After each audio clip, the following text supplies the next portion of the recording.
For preparation for a disaster, the MDRRMO divided their teams into two groups: communication and warning, and preemptive evacuation and transportation. The communication and warning team has 5 functions. The first is to relay 24-hour weather bulletin and advisory from Pag-asa. The second is to forewarn vulnerable areas for possible impact of a hazard, so as to enable protective or preventive actions to be taken by disaster management officials. Third is to assist in the activation of warning system devices. And fourth is to furnish information and updates to responsible persons and agencies, and establish linkage with other agencies. And to post and update information advisory through social networks, website, Pag-asa, and other resources.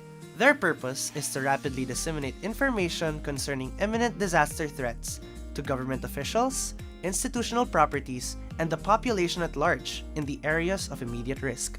For preemptive evacuation and transportation team, their purpose is to provide vehicles for transporting evacuees to the assigned evacuation center, and to give information to the MDRRM headquarters of any needed assistance of the evacuees.